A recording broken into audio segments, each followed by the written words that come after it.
I think we're there. We made it. It's Wednesday, 3 o'clock. We go live. We're back at the winery, guys. Oh my God. We're doing a sale. Guess what? The Godfather. Finally, just in time for Christmas. We're doing 20% off Godfather tomorrow, the next day, and the next day. All the way to Christmas, right? All the way to Saturday. It's going to be a great stuff. I go, guys, you have enough of it. They go, we had enough. We're going to do it. And guys, guess what? Matthew walked back in, right? Matthew's here. Tony's here. Jeff's here. Oh my God. I hope you enjoy this talk. I put it together on the flight down to Florida. So I had to reread it to kind of refresh myself. I hope you enjoy it. The whole gist of this talk is life without purpose is time without meaning. When I heard that sentence, I thought, oh my God, we got to build a whole talk around that, because how powerful is that? If you're living a life without a purpose, your time has no meaning. It's so true. We have to be like laser beam focused in life. Whenever I get to talk to young children, I always say to them, have you ever hit a target that you don't have?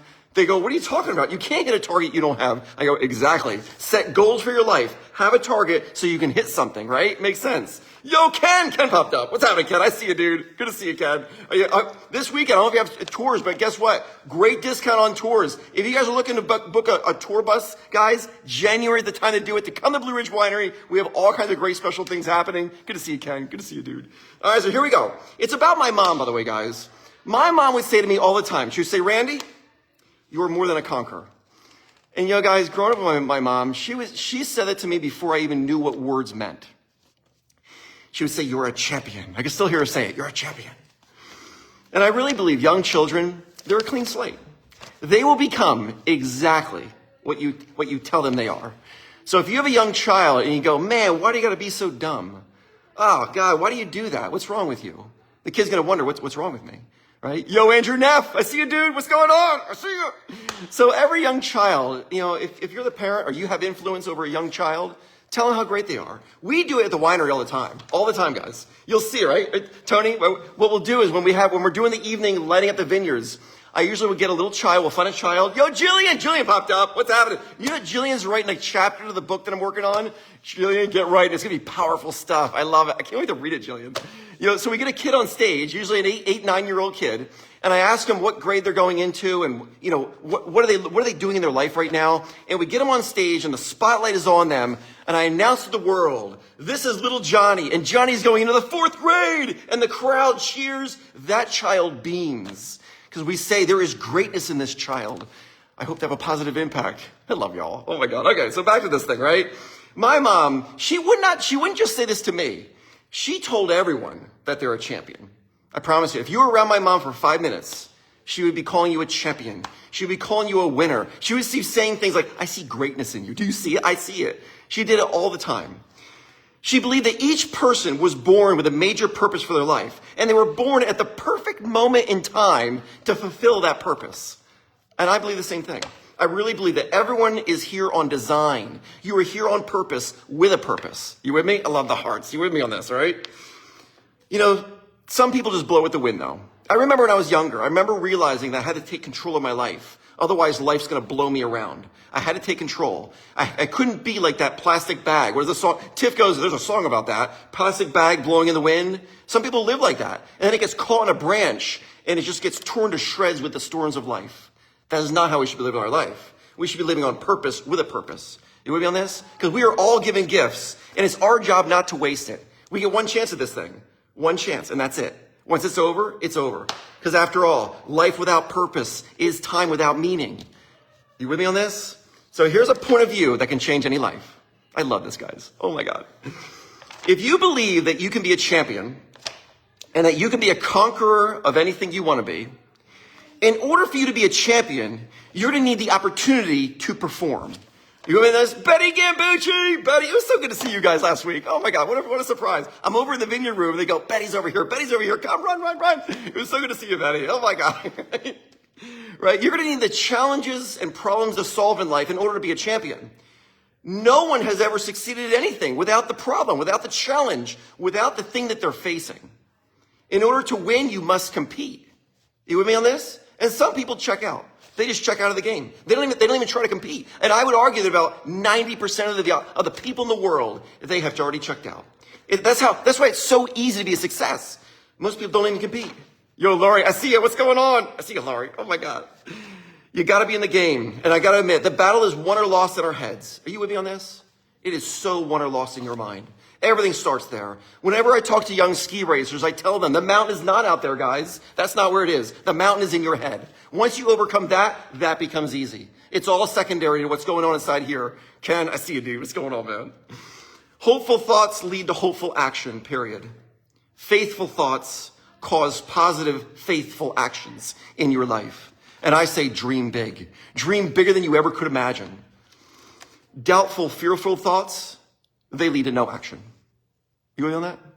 People that are doubtful, that are filled with fear, they don't do anything because they're paralyzed with the fear. The battle starts in your mind, though. I always ask myself, am I a volunteer victim of my thoughts, or am I more than a conqueror of my thoughts? You with me on this? Whenever I think a negative thought, I immediately make that thought obedient to the will of my mind. I always say, your life is dependent on how strong your will is to succeed. Everything's dependent on it. You with me on this? We will become a successful person or a volunteer victim of our own thoughts. Even while writing this talk, guys, Maggie, my little girl Maggie, she loves to do addition. And we're on the plane, we're flying down to Florida, and she's doing math, and she creates her own math problems. It's so awesome. She'll write out a string of like 25 numbers, and then 25 numbers below that one, and then she'll add it all up, right? And she loves it. And then she'll turn and go, Dad, look at this. I can add any number I want to. And I turn to her, I go, Maggie, wow, how do you add such a giant number? And she looks at me and goes, Dad, it's easy. You just do 2 at a time, and you'll get the whole thing right. And this is the key to life. Just do today to the very best of our ability, and you'll get the whole thing right. Just do now. Just do the 2 numbers in front of you, and the whole thing will add up to a great, great, great performance. Love that little girl. Oh my God. It's so good, right? Maggie is a champion. She is more than a conqueror. Knowing that you are designed for challenges and you're destined for greatness,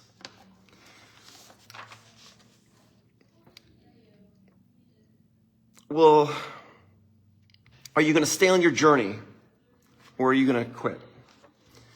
This is the question we face every day. Because every single morning, I can tell you guys, when my alarm goes off, my first thought is, if I could just lay here a second more, just a little bit more. If I could just rest a little bit. And when you win that battle, to go, no, let's go. Because if I hit that snooze button, it's the first loss of the day.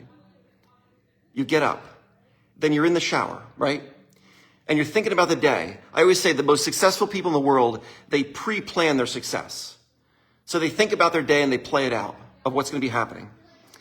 And you could think, oh my gosh, I don't want to do this and this and this. I always say, do the most difficult things in your day first. There's a book out there, it's called Eat That Frog. If you had a list of things that you had to do, and on that list was to eat a frog, that's probably the worst thing on the list. Just eat the frog. It doesn't help looking at it all day long, right?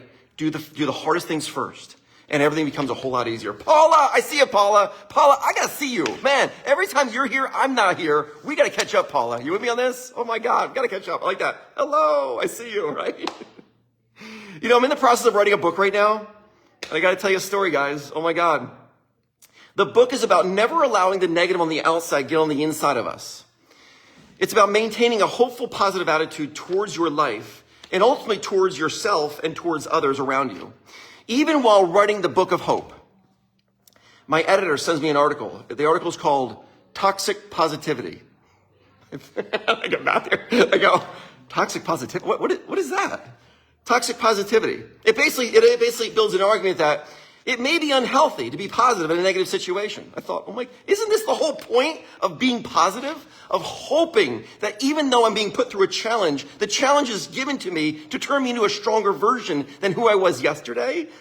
The article basically argues that, no, that might be unhealthy for you to do. I thought, oh my God, here it is. This is a great example. You are writing the book of hope and your editor says, I don't know about this. It might be dangerous to do. Push through anyway. It's the way it works. You know, I do agree, though, that whether a person has a negative attitude or a positive attitude, it's not going to allow them to do anything in life. It really won't. But I can guarantee you, having a positive attitude is going to cause you to do everything better. You with me on that? I love you guys. Man, Andrew Neff, I see you, man. I love you, dude. Thanks for being here, y'all. I love Wednesday's talks. They're so much fun. And I can't wait to get this book out. Matthew's going to beat me by a long shot. Y'all know that Matthew does things quick. He basically wrote a book in, I don't know, 2 months, 60 days. I mean, the guy's such a loser. Anyway, I love you, dude. I love you, Matthew. I love y'all. Join us for the Godfather sale, guys. We hardly ever put Godfather on sale, but we're going to do it. We love you. We want to wish you a Merry Christmas. Thanks for being a part of my life. Thanks for making the dream possible. See y'all. Bye, guys.